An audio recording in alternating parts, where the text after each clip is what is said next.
last week, if you weren't here, we began a new conversation, a new series that we're just simply calling Life After Easter.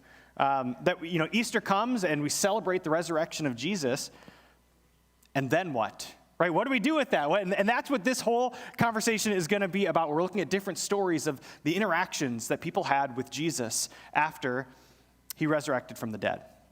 Now, like probably some of you, I grew up going to church every once in a while, right? Not every week, but more than like just Christmas and Easter, right? It's kind of that middle area. For me, like church was part of my life, but not really a core part of my life, right? Faith was a part of my life, but not really a core part of my life. But for me, like before I had an encounter with Jesus, the summer going into my 9th grade year, before I had that, my life was actually really good.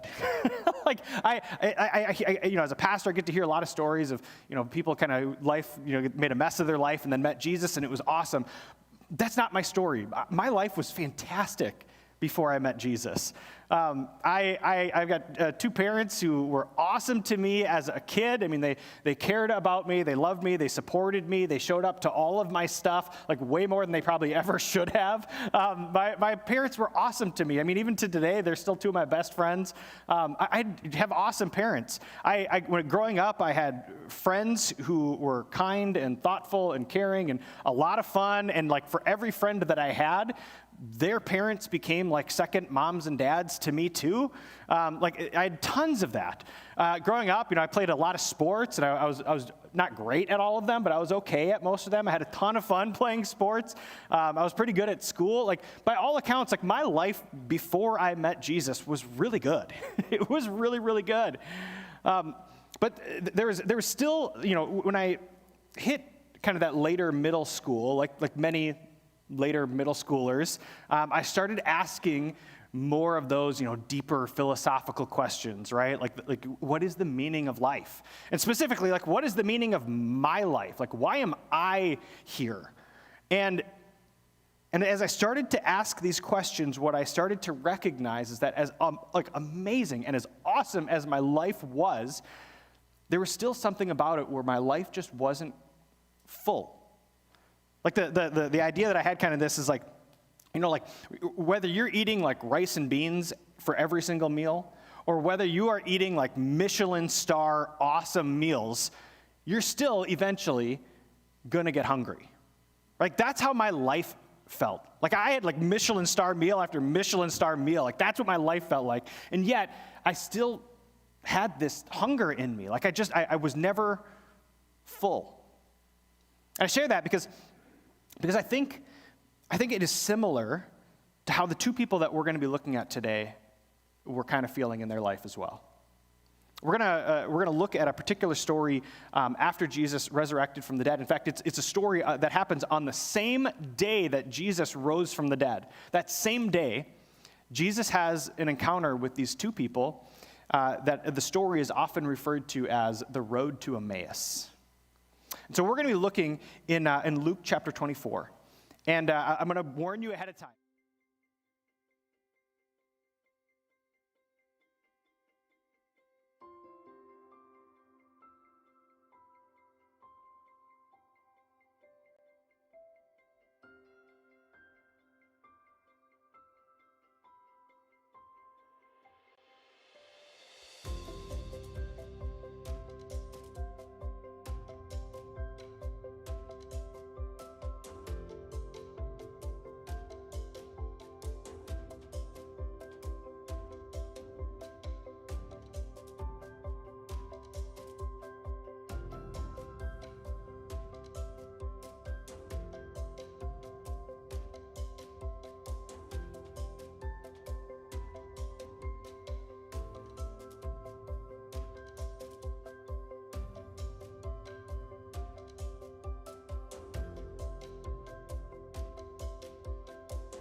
Them, Cleopas replied, "You must be the..."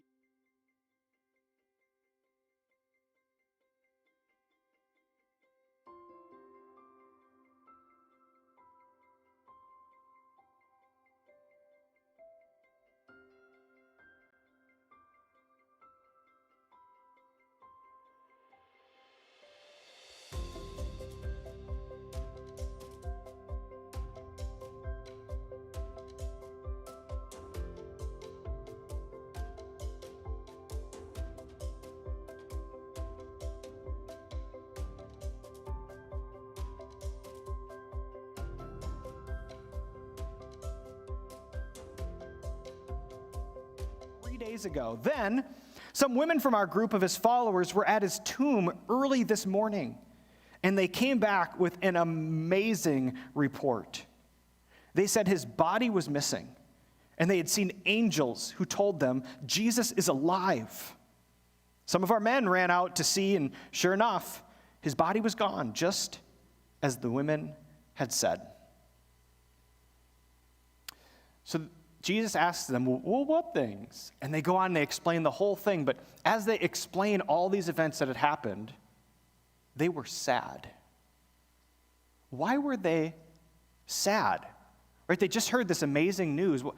Why is it that what they still carried in their hearts was sadness? Now, I don't have like a definitive answer on this, but I could make some pretty solid guesses. I mean, why were they sad? I mean, Jesus, the one who they thought was the Christ, the Messiah, had died.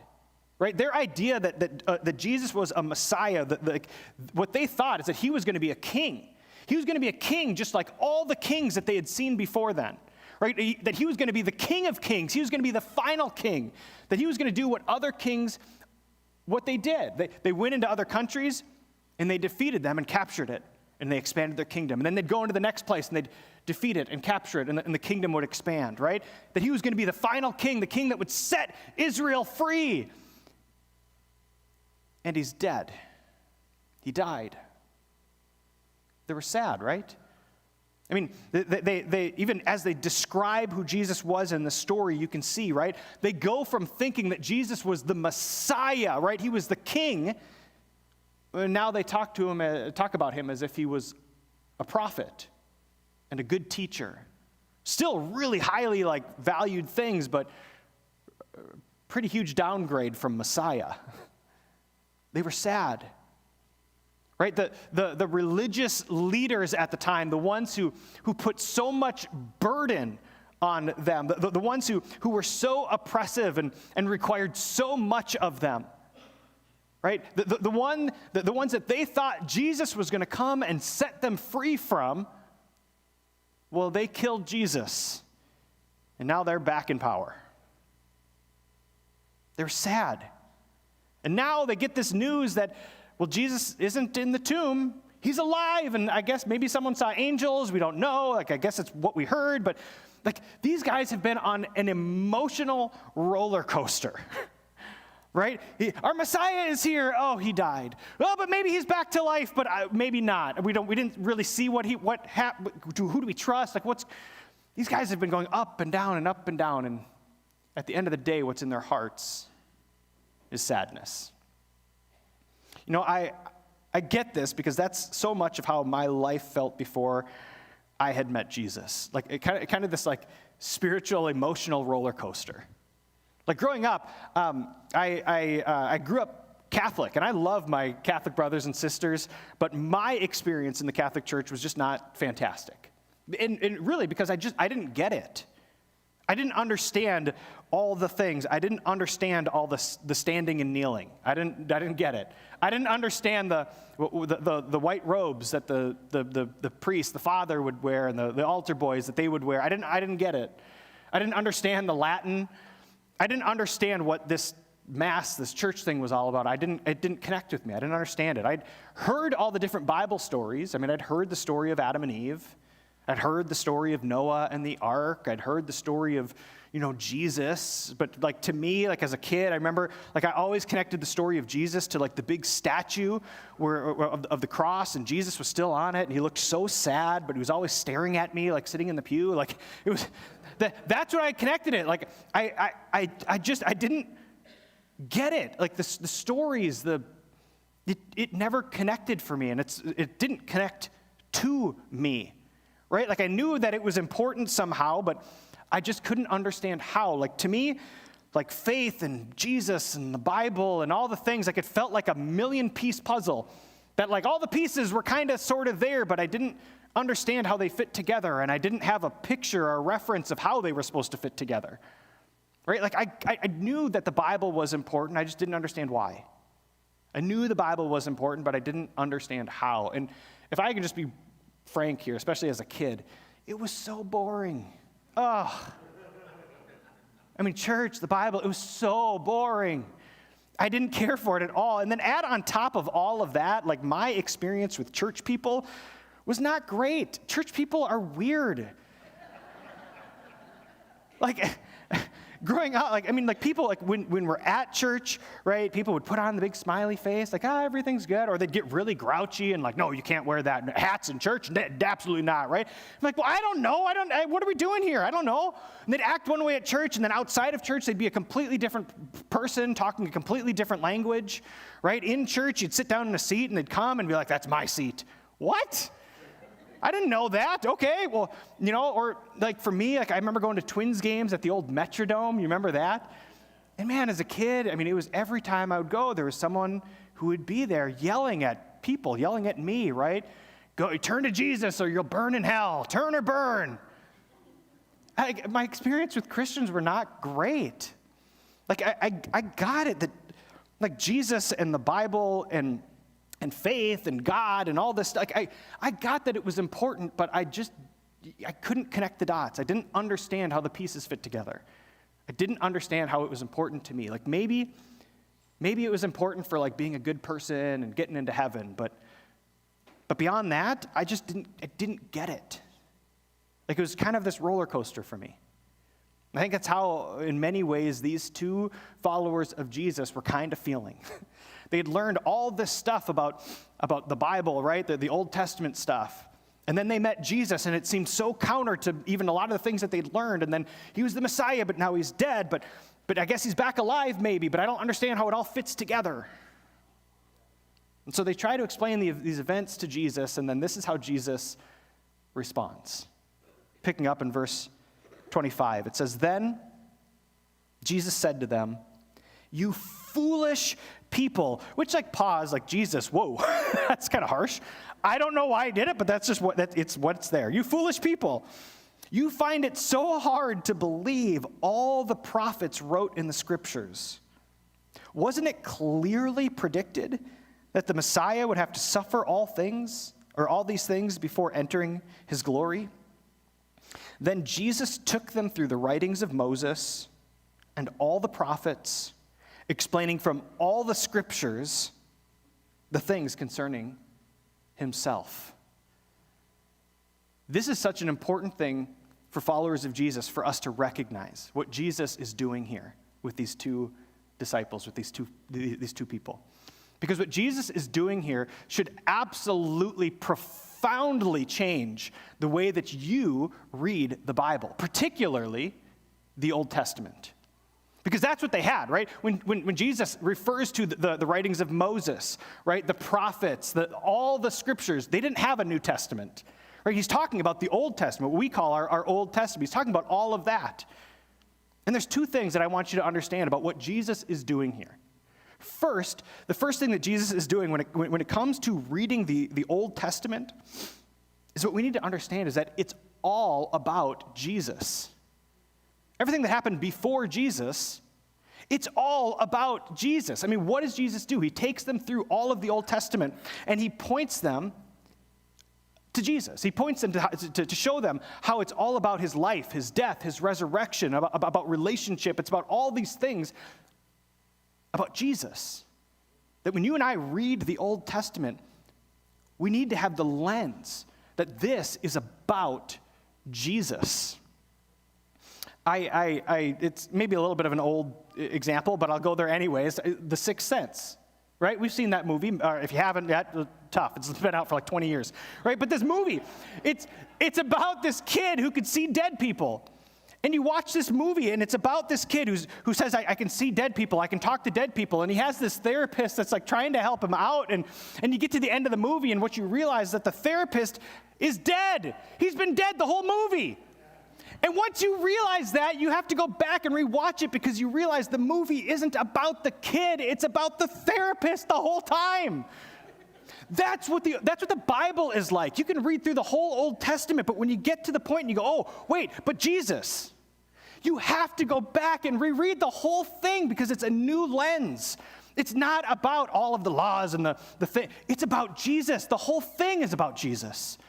I used to do this activity with college-age students and high school students where there'd be a group of them, and I'd say, okay, here's what I want you to do. I want you to pick any book from the Old Testament, just randomly, just pick one. I'd show them the books, and they'd pick a random book. And I go, okay, that book has this many chapters. Pick a chapter.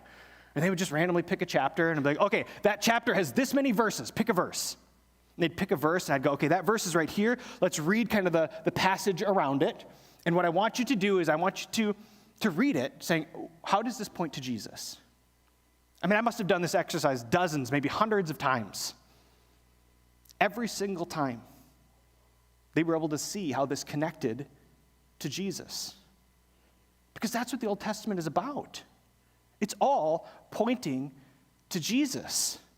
That's the first thing that Jesus is doing here. That's the first thing I want you to understand about what Jesus just did, is he reframes the entirety of the Old Testament for us. The Old Testament is about Jesus. But here's one more thing that I want you to know about the Old Testament, is that you'll find what you're looking for, in the best way and in the worst ways. Right? If you're looking for the Old Testament to point to Jesus, you'll find that. But if you're looking for the Old Testament to show you that faith is really about just being a moral person, you'll find that. If you're looking for the Old Testament to point out how God hates certain people, you'll find that. If that's what you're looking for, you'll find it. If you're looking for the Old Testament to justify genocide, to justify slavery, you'll find that. But the problem is that that's not what the Old Testament is about. It's about Jesus. We have got to read it with the right lens. These two people on the road to Emmaus, they'd been taught the Old Testament through the wrong lens. And so they didn't get it. They didn't see it until Jesus started to point it out to them. It's all about Jesus. And this is why, here at Bridgewood, we say, like, the Bible, you've got to read the Bible relationally. Because that's what it is, right? If you read through the Bible as like a moral guidebook, right? The goods and the bads, the rights and wrongs, we're missing it. Because it's about a relationship. It points to Jesus and how he came to restore our relationship with our Heavenly Father and our relationship with one another, right? The Bible is meant to be read relationally. That's what Jesus is doing here. He is reframing how these people engaged in the Scriptures. That faith is meant to be a relational journey, not just a mental pursuit, not just a moral pursuit, but a relational pursuit. This is what Jesus does to these two people on the road to Emmaus. They explain all the events, all the things that had happened, and then Jesus, on their walk, begins to show them, no, all of this has been pointing to me the whole time. And here's where the story picks up, starting in verse 28. It says, by this time, they were nearing Emmaus and the end of their journey. And Jesus acted as if he were going on. I love that again. Jesus like, all right, I guess I'll keep wandering. But they begged him, stay the night with us, since it's getting late. So he went home with them, and as they sat down to eat, he took the bread and blessed it. Then he broke it and gave it to them, and suddenly their eyes were opened, and they recognized him. And at that moment, he disappeared. I don't know how Jesus disappeared. In my head, I get the picture of like Yoda, like doing the turn, like, and then he disappeared. Like that's how I've always imagined this. I could be totally wrong. Jesus could have just gotten up and walked out. I don't know how this happened, but Jesus disappeared, okay? That's what happened. This happened, their eyes are open, and then Jesus disappeared. And suddenly, right, they said to each other, didn't our hearts burn within us as he talked with us on the road and explained the Scriptures to us? Their hearts burned within them this whole journey as Jesus talked about the Old Testament with them, reframing it for them. Their hearts burned within them, right? But they finally recognized that it was Jesus when? When he took the bread, blessed it, and broke it.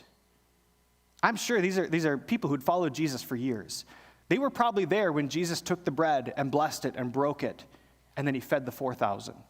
They were probably there when Jesus took the bread and blessed it and broke it and fed the 5,000.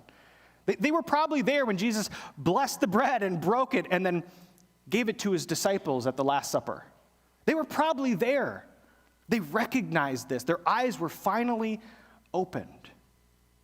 I don't know why God kept them from recognizing Jesus at the beginning, but all the signs were there the whole time for them to see that this was Jesus all along, but they just weren't paying attention.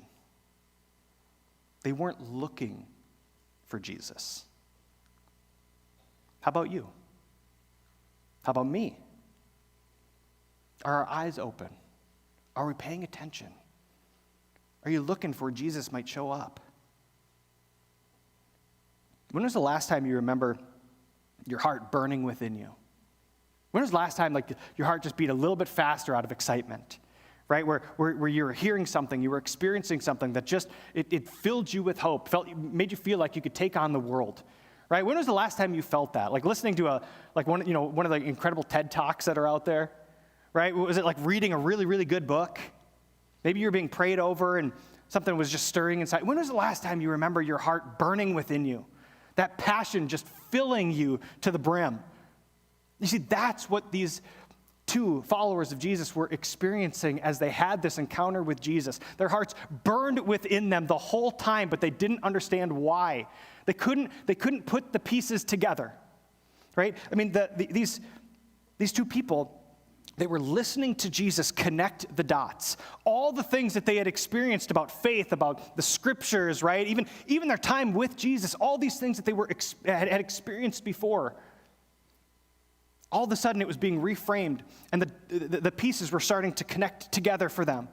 And something started to come alive in them as they had this encounter with the resurrected Jesus. That everything that they had hoped for, Jesus was saying, no, it's still the case, and it's even better. You don't need a king to rule over and dominate all of these places. No. There's something better happening here.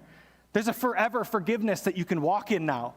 Right? There's this eternal victory over death that you now have. Right? There's something so much better that you have. There's a new life that you get to live into now. That they were experiencing, right? All these encounters with Jesus they'd had prior to this, all the teachings of Jesus, all the miracles, the healings they'd experienced, it paled in comparison to this moment with the resurrected Jesus reframing all of it. And something burned within them. And they didn't know that it was Jesus until they did. You see, for me, I had this life-changing encounter with Jesus the summer going into my 9th grade year. Right? My life was awesome. It was really, really good. And faith, I didn't get how it all connected together. I knew it was important, but I didn't know why. And so the summer going into my 9th grade year, I was invited by a friend to go up to a summer camp. And so I said, yeah, sure, there's swimming and all kinds of fun stuff. And I was like, yeah, great, let's do it.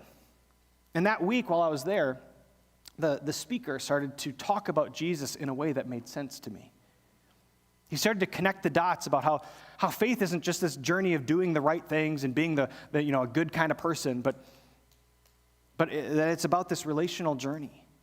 That the God of the universe, the God that created all this spectacular stuff around us, like he cares about me. Like he loves me. Like he doesn't just love like the world generic, like he loves me. I'd never heard that before, at least not in the way that he explained it. Like he started just talking, he shared his own story a bit, and he talked about how Jesus had to die and resurrect back to life, and in this, like all the sin and the bad in me was put to death. That God no longer looks at that part of me because he sees his beloved child, one who is forgiven. When he looks at me, he sees Jesus standing in my place. Like that's how he sees me. I'd never heard that before. And as this was all going on, like my heart was burning within me and I couldn't understand why. And finally one night, the speaker, he extended an invitation. He said, hey, if something's stirring in you, I want to invite you. Like, that's probably the Lord. And maybe you've never surrendered your life to him. And if you want to do that, let's do that tonight. And so that night, I surrendered my life to Jesus. Because for me, as I was having this moment, as I was encountering Jesus, which I'd come to realize later, like my heart was burning within me, and all of these pieces of the puzzle that had been floating out there, and I just didn't get it, were starting to connect together, and the picture that I was seeing was so beautiful. I didn't have all the pieces, but what I could see, the life of walking with Jesus, what that looked like, if that was even a glimpse into what this life was like, I wanted that. I was all in. And so that night, I said yes to following Jesus. And I later realized that was one of the first moments that my eyes were opened, that I was paying attention, that my heart burned within me. And it was Jesus the whole time. I've been walking with Jesus now for almost 24 years. And as I've been walking with Jesus this whole time, I mean, my life, like all of our lives, has had all kinds of ups and downs, highs and lows. I mean, awful tragedy and incredible victories, huge failures and major successes. I mean, my life has been up and down and up and down. But through all of it, my life has been full. I have hope. I have peace. Like as I'm walking with Jesus all these years, I'm discovering my purpose and learning to live into it, all the ways that God has gifted me and how he wants to use me to be a blessing to others, to point others to him. I'm doing this. My capacity to love others is growing. It's expanding. Right? Learning to love God, to love other people. Like I don't do it perfectly. I'm not the best at it, but I'm growing in it. Who I am today is so much greater than who I was 24 years ago. That as I walk with Jesus, he's transforming my heart. He's transforming who I am, and my eyes continue to be opened time and time again to his presence in my life. I don't always pay attention, but when I do, he's there. And he's walking with me, and he's talking to me. And I'm learning how to respond to his voice. That's the invitation today. Like these two followers of Jesus that had an encounter with him on the road back to Emmaus, their hearts burned within them. Their eyes were opened, and they finally saw that it was Jesus the whole time. Perhaps this morning, there's something that the Lord has been stirring in you, but maybe you haven't been paying attention. And maybe this morning there's an aha. Oh, Jesus, I see it now. Oh, I get it. That's the invitation this morning. That he wants to have a moment with you, to set your heart on fire, to fill you with passion, to fill you with excitement, because he is with you, and he is inviting you on a journey with him. So this morning, I want to pray for you. That maybe you've been starving to have your eyes open, to have a moment with Jesus, to have your heart burn within you again. I want to pray that for you. That Jesus would meet you in that place and fill you in that way. And for others of you, maybe you've never had an encounter with Jesus before. Maybe like me, it's just the pieces are there, they've never made sense, they've never clicked together. I want to pray for you too. That Jesus would start connecting those pieces together, and that the picture you see is as beautiful as Jesus truly is. So let me pray for you. Jesus, I'm so grateful for the ways that you have moved in my own life, for the ways that you've connected the dots and helped me see the picture of who you truly are, a picture that is so much better than I could have ever imagined. This morning, Lord, you know where each and every person is at. You know where everyone's heart is, where every heart has been. And Lord, this morning, for those who are starving to hear your voice, to have their hearts set on fire with passion again, Lord, would you meet them here today? Would you speak words of life? Would you connect the pieces that they never knew fit together? Would you bring them to life? And Lord, for those who are here this morning, who've never seen the beauty of who you truly are,